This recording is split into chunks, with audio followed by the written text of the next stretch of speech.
এই মার্কেটে সেরা ব্যবসায়ী আমি, মাসে লাখ টাকার উপরে আমার ব্যবসা। রিজিকের মালিক আল্লাহ, আমার জন্য যা বরাদ্দ আছে তা আমার জন্য আসবে ইনশাল্লাহ। গ্রামে চলে যাচ্ছে, আমার আর শহরে থাকা হবে না। বাবলু ভাই, চলেন আসরের নামাজটা পড়ে আসি। তুমি একটা কথা বললে, এখন আমি নামাজ পড়তে যাব? হ্যাঁ, এখনই তো জামাত শুরু হবে। এই জন্যই তো যাব না। কেন যাবেন না? এখন তো এই মার্কেটে সবাই দোকান বন্ধ করে নামাজে যাবে। এই মুহূর্তে যদি কোনো কাস্টমার আসে, তারা কোথায় যাবে? তখন সব দোকান বন্ধ হবে, আমার দোকানে আসবে। এটাই আমার ব্যবসার পলিসি। এটা কোনো কথা? আরে হ্যাঁ, বোঝো না, এখন শীতের সময়, বেলা ছোট, আসর পড়তে পড়তে মাগরিব, মাগরিব পড়তে পড়তে এসা, ব্যবসা করবো কখন? সেজন্যই তো নামাজ পড়তে যাব না। এই নামাজের সময় কি কোনো কাস্টমার আসবেনি? ভাই ওই জ্যাকেটটা দেখান দিনি। দেখাচ্ছি ভাই, বসেন। দেখলেন তো?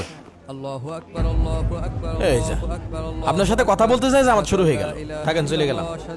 দেখান ওইটা।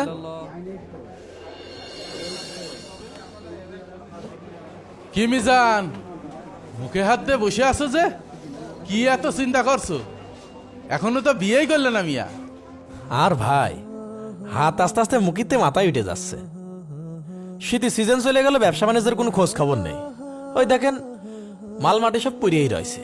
তোমরা তো বোঝো না, বেচা কিনার কিছু সময় থাকে, সেই সময় তো তোমরা থাকো মসজিদি। রিজিকের মালিক আল্লাহ, আমার জন্য যা বরাদ্দ আছে তা আমার জন্য আসবে ইনশাল্লাহ। কথায় আছে না, আশাই বাসে চাষা, তোমার হয়েছে সেই দশা। আরে মিয়া, বেচা কিনার সময় বিকাল 5টা থেকে রাত 10টা, আর সেই সময় তুমি থাকো মসজিদি। তাই বলে ভাই ফরজ নামাজ তো আর বাদ দিতে পারি নে। আরে ভাই, 2 ওয়াক্ত নামাজ না পড়লে কি এমন ক্ষতি হয়?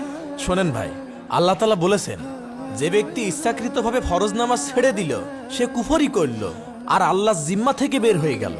আরে ভাই, এসব হাদিস মসজিদের মেম্বারে মানায়, ব্যবসা প্রতিষ্ঠানে না। সারা মাস তো দেখি মাসি মারো, 2-1টা কাস্টমার আসে, তাও আবার ঠিক মতো দোকান ভাড়া দিতে পারো না। আর আমাকে দেখো, এই মার্কেটে সেরা ব্যবসায়ী আমি, মাসে লাখ টাকার উপরে আমার ব্যবসা। ভাইয়া ওই যে ওই শার্টটা দেখান তো। কোনটা বাবু? সাদাটা, ও, সাদাটা। এইটা? এই সময় মার্কেটে যত কাস্টমারই আসুক, আমি আল্লাহর নামাজ ছাড়তে পারবো না। কি রে মিজান, বাবলু ভাইয়ের কি হয়েছে? বেশ কিছুদিন দেখছি দোকান খুলছে না। আমিও ঠিক জানি নে।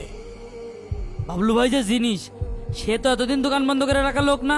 বাবলু ভাইয়ের একটা কল দে তো। দাঁড়া, দিচ্ছি। দুঃখিত, এই মুহূর্তে মোবাইল সংযোগ দেওয়া নাম্বার তো বন্ধ।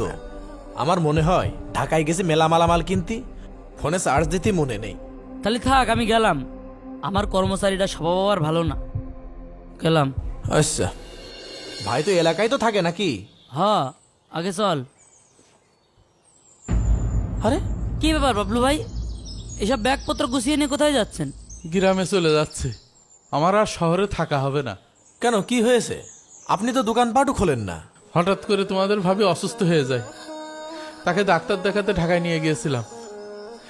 ডাক্তার বলল আপনার স্ত্রীর ব্রেন টিউমার হয়েছে, তার জন্য 10 লক্ষ টাকা লাগবে। আমি তাড়াতাড়ি ব্যাংক থেকে টাকা তুলে হাসপাতালে আসার সময় তখন কিছু ছিনতাইকারীর খপ্পরে পড়ি, আমার জমানো সব অর্থ নিয়ে চলে যায়। আর তোমার ভাবির অপারেশন করা হলো না। শেষমেশ তোমার ভাবি আর দুনিয়ায় থাকলো না। শত চেষ্টা করেও আমি ওকে বাঁচাতে পারলাম না। আপনার এই করুণ মুহূর্তে আমার এই কথাগুলো বলা ঠিক হবে কিনা জানি না, তারপরেও বলছি, আপনার এত টাকা পয়সা, আপনি এত বড় ব্যবসায়ী, আপনার এত ধন সম্পদ, দেখেন আপনার এই বিপদের মুহূর্তে কোনো কিছুই কাজে আসলো না, কারণ আপনি আল্লাহর জিম্মা থেকে বের হয়ে গিয়েছেন।